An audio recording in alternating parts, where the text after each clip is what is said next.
Welcome to Sleepy Stories Hub, where enchanting tales come alive. Join us as we journey through realms filled with magic, courage, and wonder. Picture this: a young girl, a white bear cursed by day, and a quest that spans the mystical lands of east of the sun and west of the moon. Get ready to embark on an adventure that'll whisk you away to a world where love, bravery, and enchantment intertwine. Join us as we uncover the captivating tale that'll transport you to dreamland and beyond. Before we delve into this mesmerizing tale, take a moment to unwind and prepare for a tranquil evening. Find a comfortable space, take a deep breath, and let go of the day's stresses. Allow yourself to relax as we guide you through a calming meditation. Close your eyes and embrace the soothing ambiance, letting your mind drift into a state of peaceful serenity.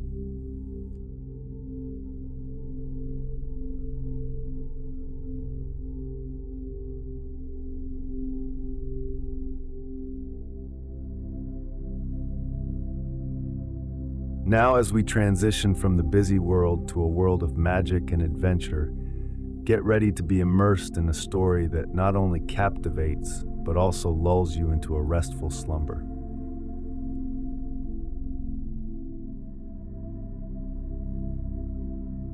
East of the sun and west of the moon. Once upon a time, there was a poor peasant who had so many children that he did not have enough of either food or clothing to give them. Pretty children they all were, but the prettiest was the youngest daughter, who was so lovely there was no end to her loveliness. One day, it was on a Thursday evening late in the fall. The weather was wild and rough outside, and it was cruelly dark. The rain was falling and the wind blowing, until the walls of the cottage shook. They were all sitting around the fire busy with this thing and that. Then all at once something gave 3 taps on the window. The father went out to see what was the matter. Outside, what should he see but a great big white bear? "Good evening to you," said the white bear. "The same to you," said the man. "Will you give me your youngest daughter?" "If you will, I'll make you as rich as you are now poor," said the bear. Well, the man would not be at all sorry to be so rich, but still he thought he must have a bit of a talk with his daughter first. So he went in and told them how there was a great white bear waiting outside, who had given his word to make them so rich if he could only have the youngest daughter. The girl said no outright. Nothing could get her to say anything else. So the man went out and settled it with the white bear that he should come again the next Thursday evening and get an answer. Meantime, he talked to his daughter and kept on telling her of all the riches they would get and how well off she herself would be. At last she agreed to it, so she washed and mended her rags and made herself as smart as she could. Soon she was ready for the trip, for she didn't have much to take along. The next Thursday evening came the white bear to fetch her. She got on his back with her bundle, and off they went. After they had gone a good way, the white bear said, "Are you afraid?" No, she wasn't. "Just hold tight to my shaggy coat, and there's nothing to be afraid of," said the bear. She rode a long, long way until they came to a large, steep cliff. The white bear knocked on it. A door opened, and they came into a castle where there were many rooms all lit up, rooms gleaming with silver and gold. Further, there was a table set there, and it was all as grand could be. Then the white bear gave her a silver bell, and when she wanted anything, she only had to ring it, and she would get it at once. Well, after she had eaten, and it became evening, she felt sleepy from her journey and thought she would like to go to bed, so she rang the bell. She had barely rung it before she found herself in a room where there was a bed made as fair and white as anyone would wish to sleep in, with silken pillows and curtains and gold fringe. All that was in the room was gold or silver. After she had gone to bed and put out the light, a man came and laid himself alongside her. It was the white bear who cast off his pelt at night, but she never saw him, for he always came after she had put out the light. Before the day dawned, he was up and off again. Things went on happily for a while, but at last she became quiet and sad. She was alone all day long, and she became very homesick to see her father and mother and brothers and sisters.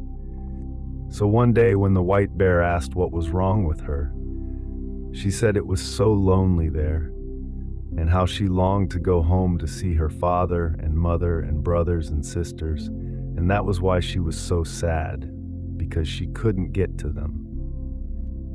"Well," said the bear, "that can happen all right, but you must promise me not to talk alone with your mother, but only when the others are around to hear. She will want to take you by the hand and lead you into a room to talk alone with her.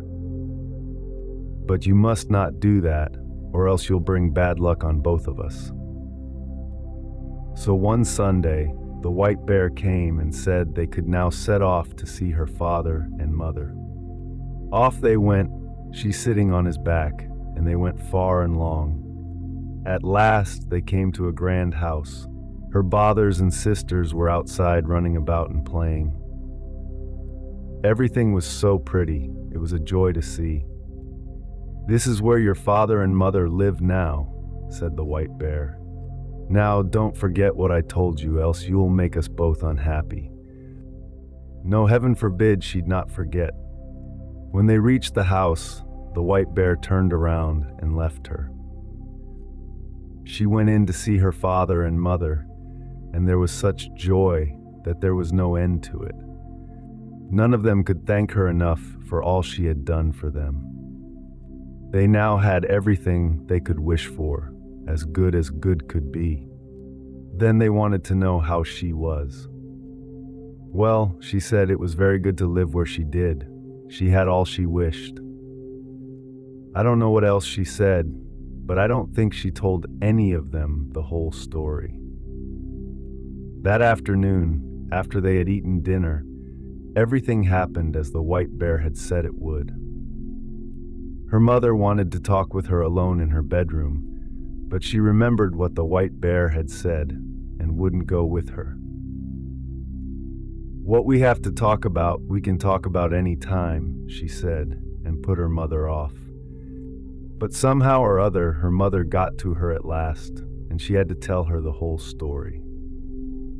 She told her how every night after she had gone to bed, a man came and lay down beside her as soon as she had put out the light, and how she never saw him because he was always up and away before the morning dawned, and how she was terribly sad, for she wanted so much to see him, and how she was by herself all day long, and how dreary and lonesome it was. "Oh dear," said her mother, "it may well be a troll you are sleeping with, but now I'll give you some good advice how to see him. I'll give you a candle stub, which you can carry home in your bosom.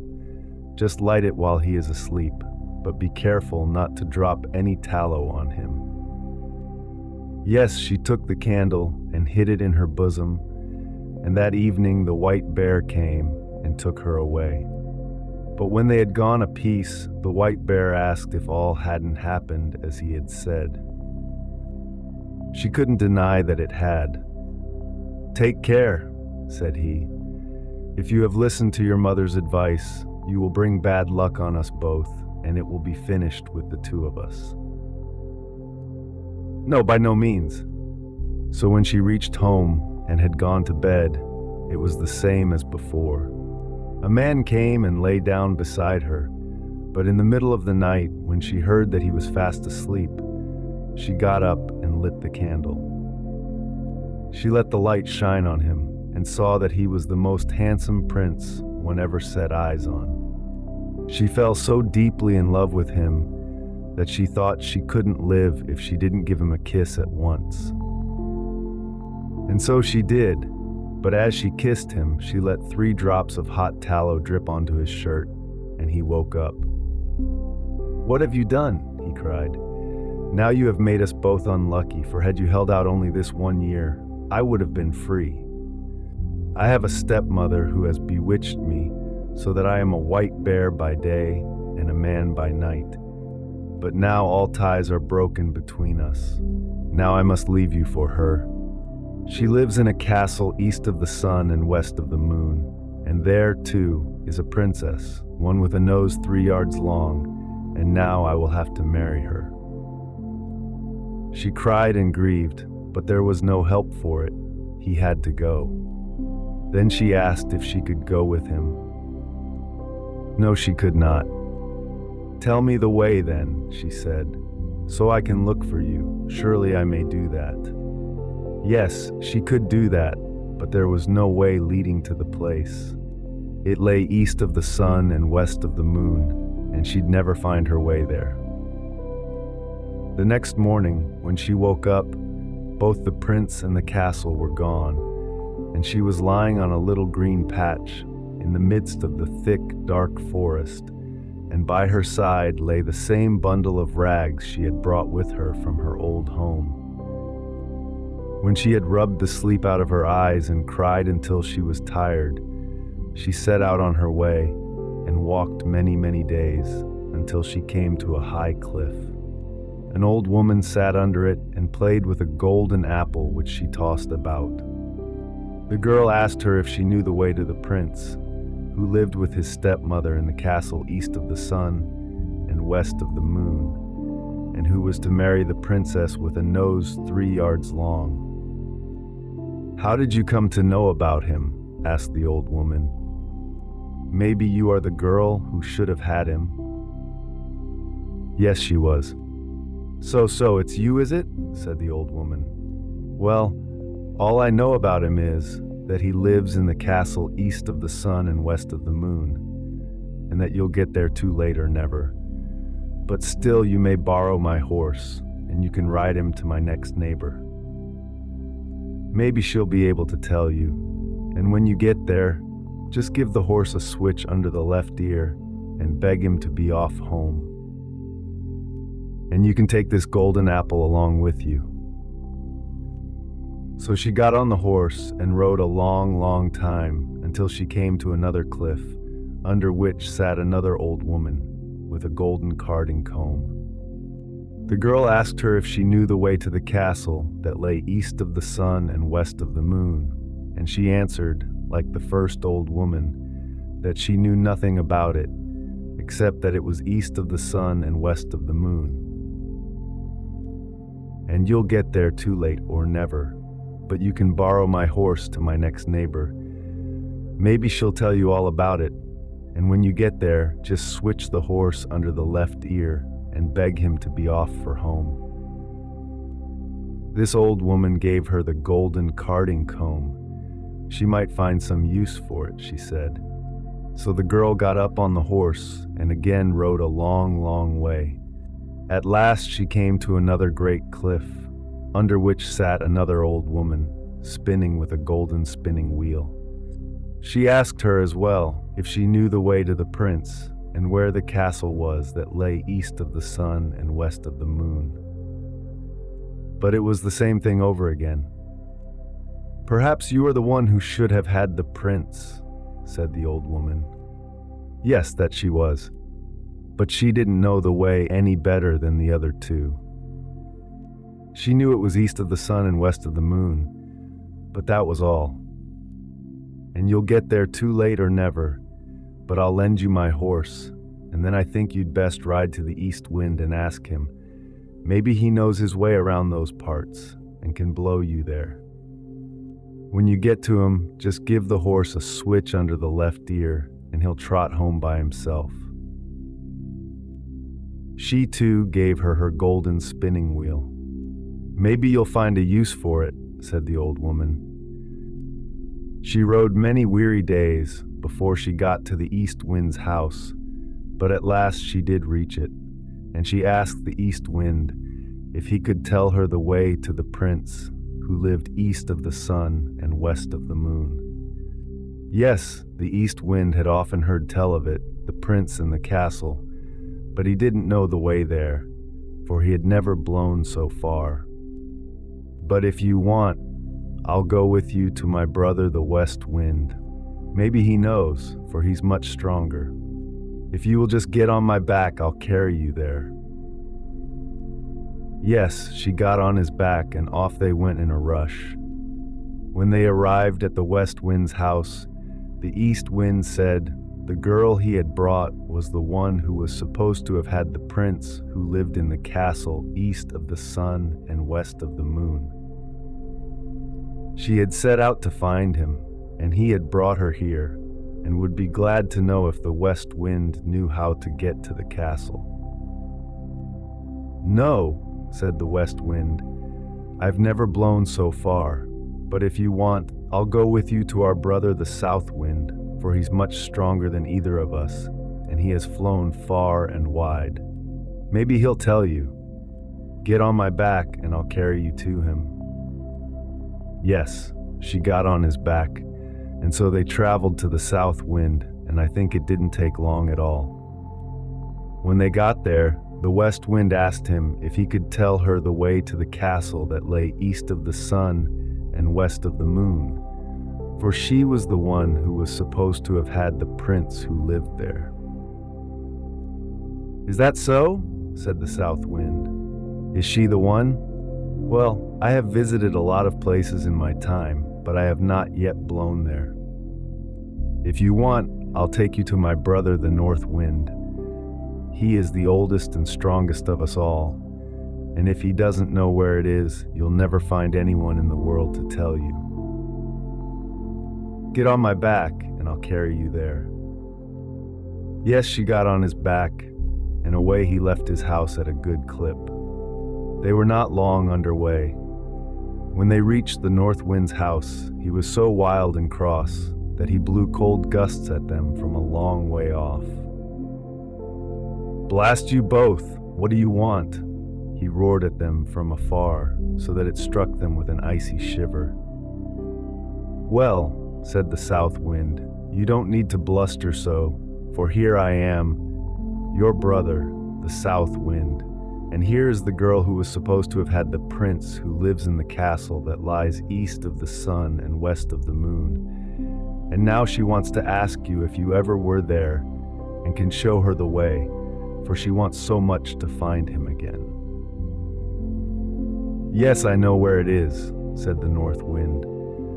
"A single time I blew an aspen leaf there, but afterward I was so tired that I couldn't blow a puff for many days. But if you really wish to go there and aren't afraid to come along with me, I'll take you on my back and see if I can blow you there." Yes, with all her heart. She wanted to and had to get there if it were at all possible, and she wouldn't be afraid, however madly he went.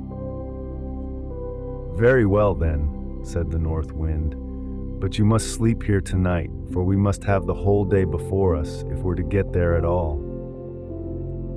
Early next morning, the north wind woke her and puffed himself up and blew himself out and made himself so stout and big that he was gruesome to look at. Off they went high up through the air as if they would not stop until they reached the end of the world. Here on earth there was a terrible storm. Acres of forest and many houses were blown down, and when it swept over the sea, ships wrecked by the hundred. They tore on and on. No one can believe how far they went, and all the while they still went over the sea, and the north wind got more and more weary, and so out of breath he could barely bring out a puff, and his wings drooped and drooped, until at last he sunk so low that the tops of the waves splashed over his heels. "Are you afraid?" said the north wind. No, she wasn't.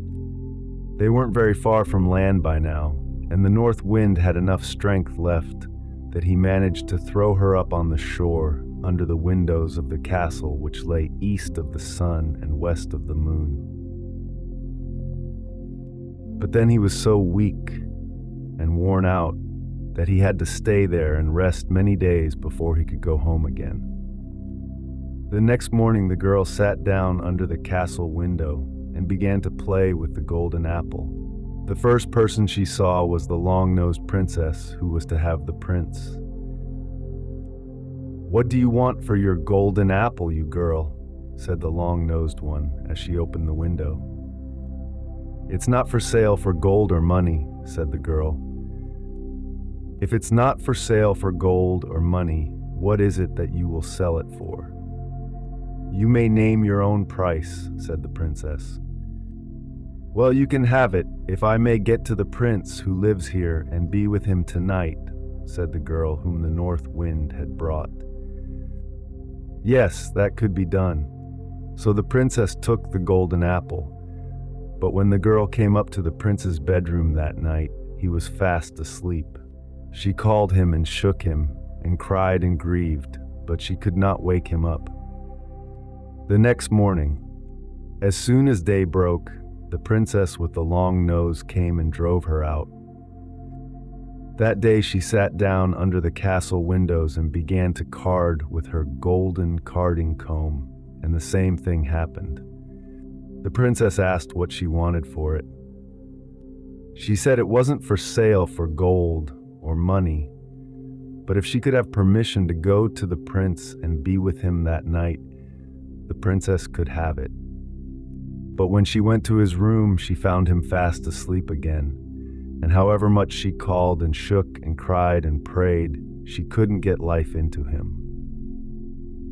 As soon as the first gray peep of day came, the princess with the long nose came and chased her out again.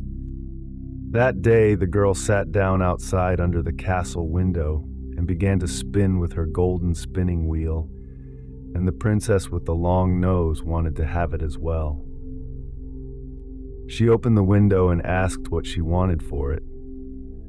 The girl said, as she had said twice before, that it wasn't for sale for gold or money, but if she could go to the prince who was there and be alone with him that night, she could have it. Yes, she would be welcome to do that.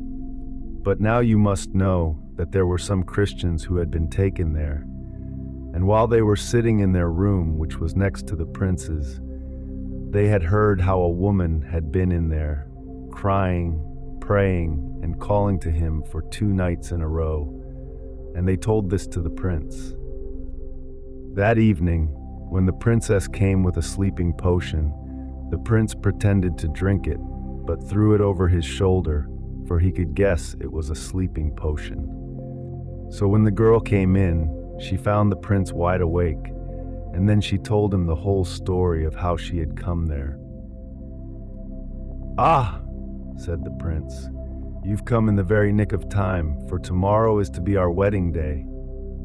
But now I won't have the long nose, and you are the only woman in the world who can set me free.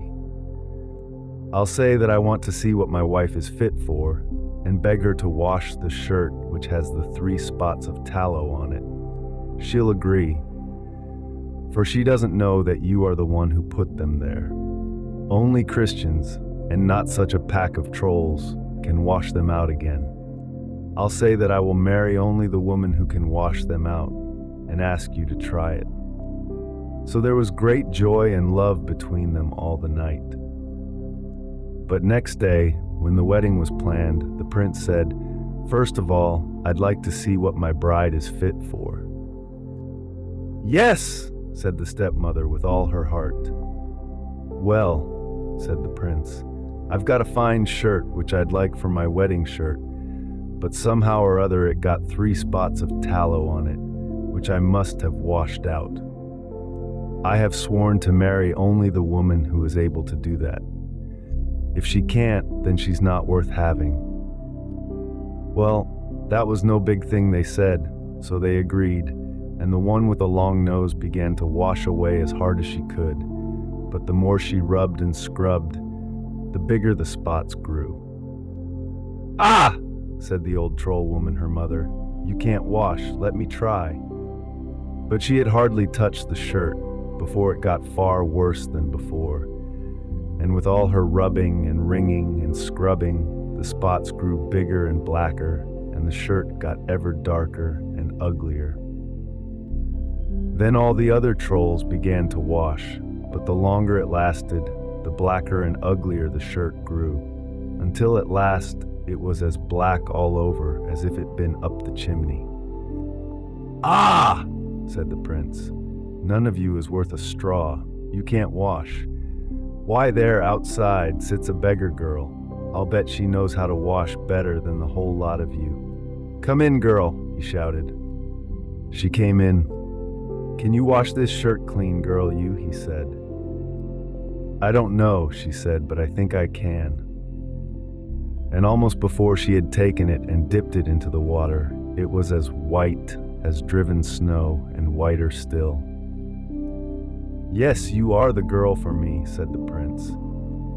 At that, the old troll woman flew into such a rage. She exploded on the spot, and the princess with the long nose after her, and the whole pack of trolls after her. At least I've never heard a word about them since. As for the prince and princess, they set free all the poor Christians who had been captured and shut up there. And they took with them all the silver and gold, and flew away as far as they could from the castle that lay east of the sun and west of the moon.